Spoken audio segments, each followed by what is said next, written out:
नमस्कार। प्रादेशिक समाचार के साथ मैं पूनम करकट्टा। पहले मुख्य समाचार। प्रधानमंत्री नरेंद्र मोदी ने भारतीय अंतरिक्ष संघ का किया शुभारंभ। कहा, अंतरिक्ष प्रौद्योगिकी के संबंध में आज भारत में हो रहे बड़े सुधार एक निर्णायक सरकार की वजह से हैं। भारत कोविड रोधी वैक्सीन की 100 करोड़ डोज देने की तरफ तेजी से बढ़ रहा है। अब तक 95 करोड़ से अधिक टीके लगाए गए। हजारीबाग जिले में एक बार फिर जंगली हाथियों ने मचाया उत्पात, 2 महिलाओं को कुचलकर मार डाला। और शारदीय नवरात्र में आज देवी दुर्गा के 5वें स्वरूप स्कंद माता और 6ठे स्वरूप मां कात्यायनी की पूजा अर्चना की जा रही है। और अब समाचारों से पहले जरूरी संदेश। देश भर में 18 वर्ष से अधिक आयु के सभी लोगों के लिए सरकारी केंद्रों में निःशुल्क टीकाकरण अभियान चलाया जा रहा है। हमारे युवा श्रोताओं से अपील है कि वे कोविड रोधी टीका जरूर लगवाएं और दूसरों को भी इसके लिए प्रेरित और सहयोग करें। जब तक आवश्यक न हो घर से बाहर न निकलें और इन आसान उपायों का पालन करें। मास्क लगाएं, 2 गज की सुरक्षित दूरी बनाए रखें, बार बार हाथ धोएं और चेहरा साफ रखें। कोविड से संबंधित जानकारी और मार्गदर्शन के लिए राष्ट्रीय हेल्पलाइन काम कर रही है। इनके नंबर हैं 011-2397-8046 और 1075। इसके अलावा राज्य हेल्पलाइन नंबर 104 डायल कर समस्या का त्वरित समाधान लिया जा सकता है।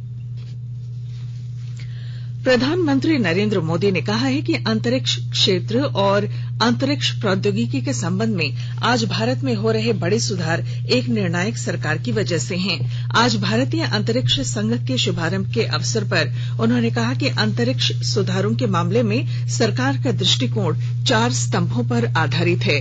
प्रधानमंत्री ने कहा कि निजी क्षेत्र में नवाचार की स्वतंत्रता पहला स्तंभ है और एक संबल के रूप में सरकार की भूमिका दूसरे नंबर पर है। युवाओं को भविष्य के लिए तैयार करना और आम आदमी की प्रगति के लिए एक संसाधन के रूप में अंतरिक्ष क्षेत्र को तैयार करना अन्य 2 स्तंभ हैं। श्री मोदी ने कहा कि भारत का अंतरिक्ष क्षेत्र 130 करोड़ लोगों की प्रगति का एक बड़ा माध्यम है। उन्होंने कहा कि अंतरिक्ष क्षेत्र का मतलब आम इंसान के लिए बेहतर मैपिंग, इमेजिंग और संपर्क सुविधाएं हैं। उन्होंने कहा कि अंतरिक्ष क्षेत्र का मतलब उद्यमियों के लिए शिपमेंट से लेकर डिलीवरी तक बेहतर गति उपलब्ध कराना है। देश में कोविड रोधी टीकाकरण अभियान के अंतर्गत 95 करोड़ 19 लाख से अधिक टीके लगाए जा चुके हैं। कल कोविड बचाव वैक्सीन की 46,57,000 से अधिक डोज दी गई। स्वास्थ्य मंत्री मनसुख मंडाविया ने कहा है कि भारत कोविड रोधी वैक्सीन की 100 करोड़ डोज देने की ओर तेजी से आगे बढ़ रहा है।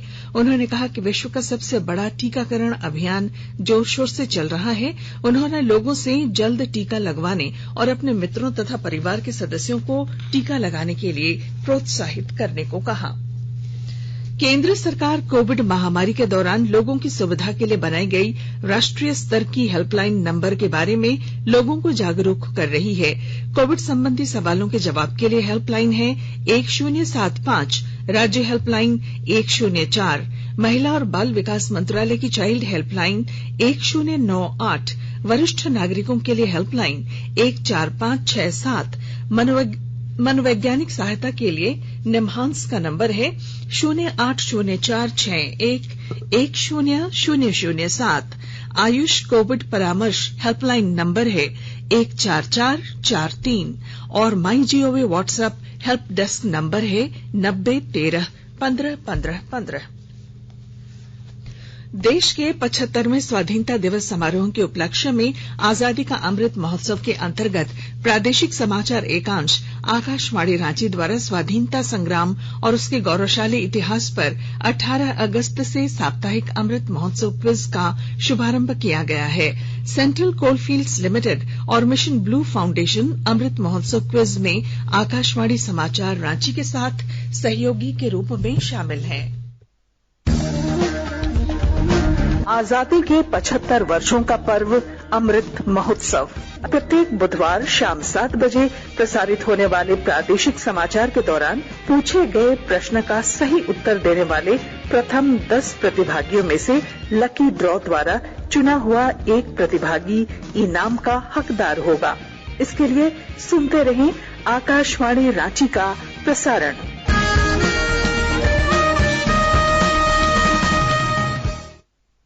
केंद्र सरकार के जल जीवन मिशन के तहत वर्ष 2024 तक झारखंड के 59,23,000 घरों में नल से जल पहुंचाने का लक्ष्य रखा गया है। पेयजल स्वच्छता विभाग के अनुसार मौजूदा वित्त वर्ष में अब तक सिर्फ 8,88,000 घरों तक ही नल से जल पहुंचा है। झारखंड का इस योजना में राष्ट्रीय औसत 43.23% है, जबकि राज्य की प्रगति का औसत 15.12% है। राज्य सरकार की ओर से 1 जुलाई से इस अभियान को गति दी गई। प्रतिदिन औसतन 1500 घरों में नल का जल पहुंचाया जा रहा है। राज्य में रामगढ़ की प्रगति रिपोर्ट सबसे अच्छी है, वहीं सबसे खराब स्थिति पाकुड़ जिले की है। आकाशवाणी के ताजा तरीन समाचारों के लिए आप हमारी वेबसाइट newsonair.com पर लॉग ऑन कर सकते हैं। ताजा समाचार Twitter handle @AIR News Alerts और Facebook page all India radio news पर भी उपलब्ध हैं। आप प्रादेशिक समाचार एकांश के ट्विटर हैंडल @AIR News_Ranchi और फेसबुक, इंस्टाग्राम पेज तथा YouTube channel AIR News Ranchi पर भी हमारे बुलेटिन सुन सकते हैं। प्रादेशिक समाचार आप आकाशवाणी रांची से सुन रहे हैं और अब पेश हैं कोरोना से बचाव के कुछ संदेश। कोविड-19 से बचाव और सुरक्षित रहने के 3 उपाय। मास्क लगाएं, 2 गज दूरी है जरूरी, सुरक्षित दूरी रखें, हाथ और मुंह साफ रखें।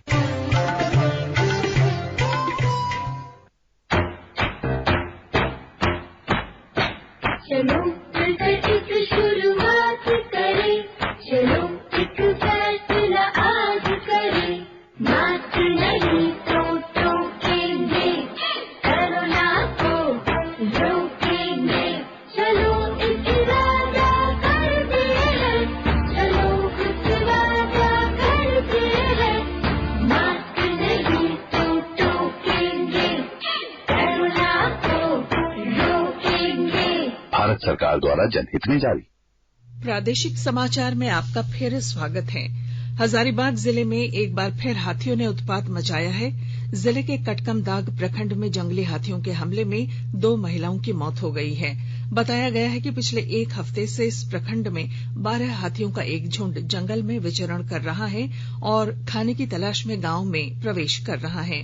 वन विभाग की टीम हाथियों को जंगल में खदेड़ने की कोशिश कर रही है। उपराष्ट्रपति एम वेंकैया नायडू और प्रधानमंत्री नरेंद्र मोदी ने लोकनायक जयप्रकाश नारायण की जयंती पर उन्हें श्रद्धांजलि दी है। ट्वीट संदेश में श्री नायडू ने कहा कि जयप्रकाश नारायण एक प्रतिष्ठित क्रांतिकारी, समाज सुधारक और आधुनिक भारत के मुख्य वास्तुकारों में से एक थे। श्री नायडू ने कहा कि वे भ्रष्टाचार और लोकतंत्र के खिलाफ आचरण करने वालों के विरुद्ध लड़ाई के एक ज्वलंत प्रतीक बन गए। प्रधानमंत्री नरेंद्र मोदी ने कहा कि जयप्रकाश नारायण एक विलक्षण व्यक्तित्व के धनी थे, जिन्होंने देश के इतिहास पर एक अमिट छाप छोड़ी।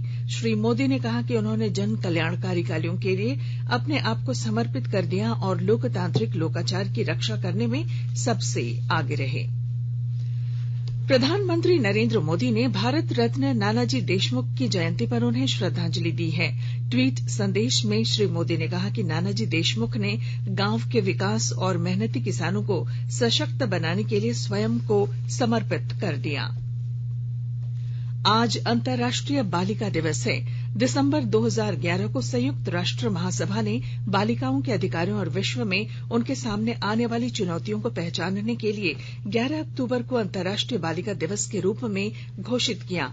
उपराष्ट्रपति एम वेंकैया नायडू ने अंतर्राष्ट्रीय बालिका दिवस पर कहा कि यह दिवस बालिकाओं को समाज में डिजिटल रूप से विभाजित करने के अंतर को समाप्त करने पर आधारित है।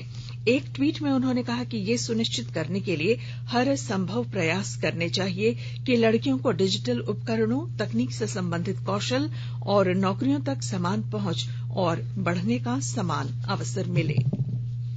सिमडेगा के बाजार टांड में मेगा स्पोर्ट्स कॉम्प्लेक्स का निर्माण कार्य तेजी से जारी है। उपायुक्त सुशांत गौरव ने स्थल निरीक्षण करते हुए 1 महीने के भीतर सभी लंबित कार्य पूरे करने का निर्देश दिया।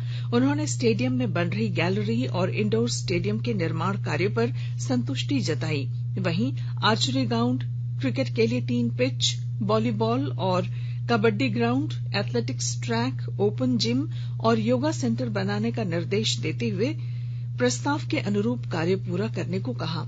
उन्होंने बताया कि स्टेडियम के चारों ओर पोल लाइट लगाते हुए सड़क निर्माण किया जाएगा। प्रदेश कांग्रेस की ओर से उत्तर प्रदेश की लखीमपुर घटना के खिलाफ आज रांची में राजभवन के निकट मौन व्रत रखकर प्रदर्शन किया जा रहा है।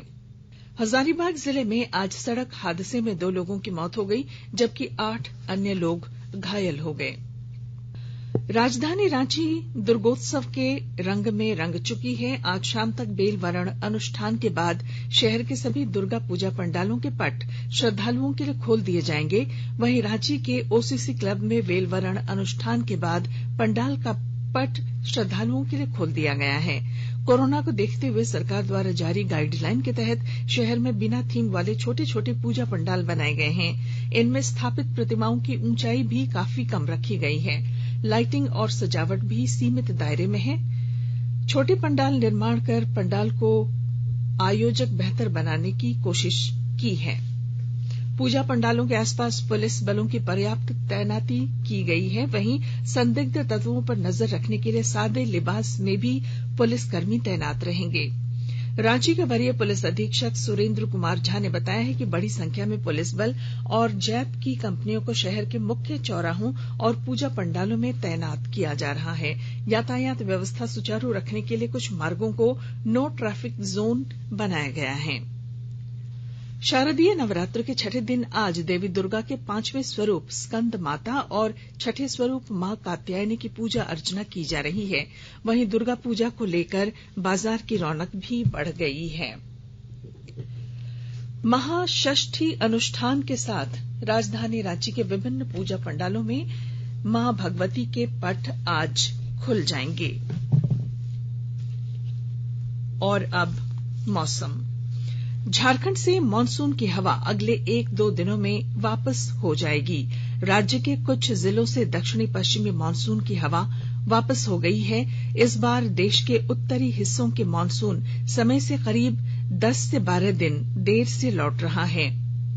मौसम केंद्र का पूर्वानुमान है कि 15 और 16 अक्टूबर को राज्य में कई स्थानों पर अच्छी बारिश हो सकती है। इसके बाद राज्य के विभिन्न इलाकों में ठंड के बढ़ने की संभावना है और लोगों को ठंड का एहसास होने लगेगा। और अब बुलेटिन के आखिर में मुख्य समाचार एक बार फिर। प्रधानमंत्री नरेंद्र मोदी ने भारतीय अंतरिक्ष संघ का किया शुभारंभ। कहा, अंतरिक्ष प्रौद्योगिकी के संबंध में आज भारत में हो रहे बड़े सुधार एक निर्णायक सरकार की वजह से हैं। भारत कोविड रोधी वैक्सीन की 100 करोड़ डोज देने की ओर तेजी से बढ़ रहा है। अब तक 95 करोड़ से अधिक टीके लगाए गए। हजारीबाग जिले में एक बार फिर जंगली हाथियों ने मचाया उत्पात, 2 महिलाओं को कुचलकर मार डाला। और शारदीय नवरात्र में आज देवी दुर्गा के 5वें स्वरूप स्कंद माता और छठे स्वरूप मां कात्यायनी की पूजा अर्चना की जा रही है। और इसके साथ ही आकाशवाणी रांची से प्रादेशिक समाचार का ये बुलेटिन समाप्त हुआ। नमस्कार। घर में रहिए, सुरक्षित रहिए और सुनते रहिए आकाशवाणी।